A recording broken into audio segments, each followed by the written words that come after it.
Let's bring in former GOP national spokeswoman Elizabeth Pipko and Axiom Strategies' Erin Maguire. Thank you both for coming in. I want to play some sound from the cabinet meeting today. Here's President Trump talking about Putin and the war in Ukraine. Watch.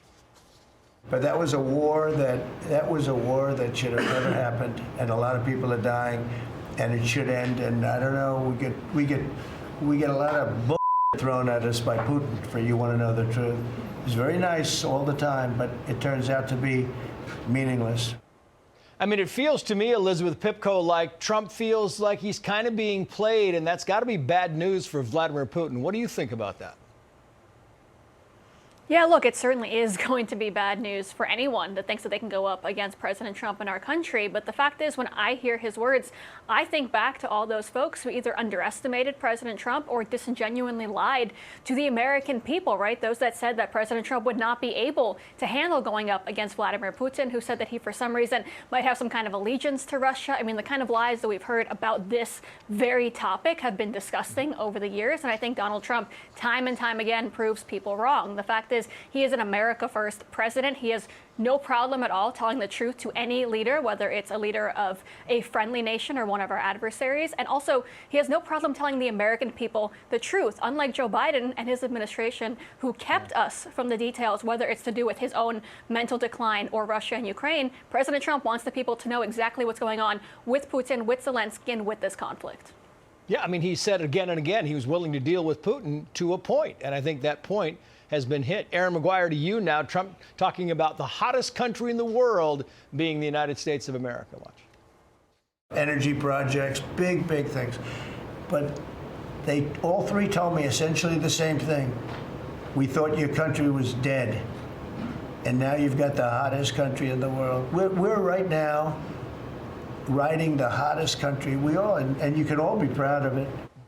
I mean, you have so many things kind of rolling in his favor. Clearly a bad week. You had Texas and a lot of tragedies around the country here, Erin, but things, you know, as a whole over the past couple of months have rolled in his favor, and you can see Democrats are kind of caught in limbo.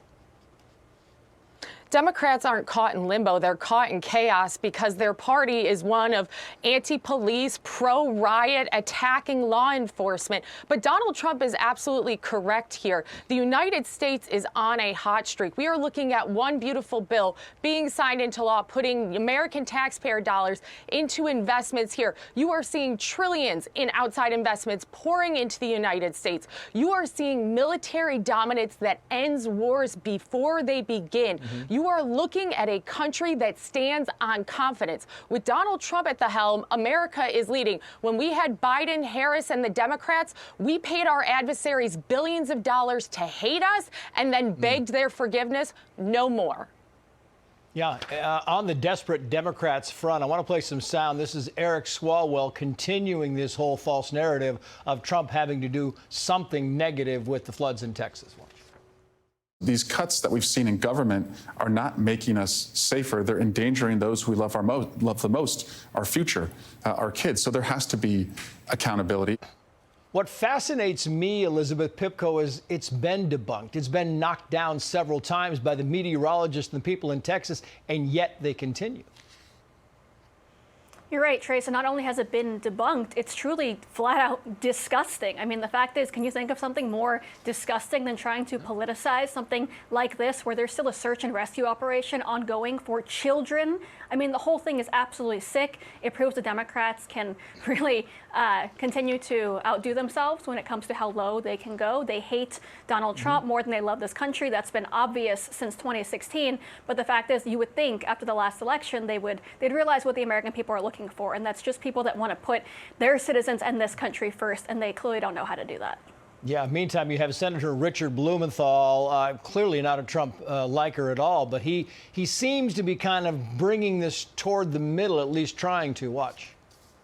I think we need a more civil, I know it sounds trite, but a much more civil approach to our public discourse, because I think the level of rhetoric is in fact encouraging and emboldening this kind of violent extremism, and some of it is just against authority of all kinds. I mean, that's somebody who's constantly ginning up the rhetoric, Erin, and now he sees it's kind of going south. That's right. Democrats are now reaping what they've sowed because for years they have told people to get in the face of those they disagree with, to chase them out of restaurants, to be aggressive and nasty. And let's remember, this is the 5-year anniversary of Democrats' BLM riot, Summer of Love, where they let rioters take over streets in this country. This is a Democrat Party that is fed and is a base that does not believe in law and order and the greatness of this country. If Dick Blumenthal all of a sudden believes that we need to change the rhetoric in this nation, he better start with the Democrat Party and the base, because it's Democrats who are on college campuses attacking Jewish students. And it is Democrats who, like Rahm Emanuel, who said never let a crisis go to waste, and they are politicizing the disaster in Texas. So Democrats are the ones who need to take a little bit of accountability here. And we're going to talk more about that as the show goes on. Erin Maguire, Elizabeth Pipko, thank you both. Hey, Sean Hannity here. Hey, click here to subscribe to Fox News YouTube page and catch our hottest interviews and most compelling analysis. You will not get it anywhere else.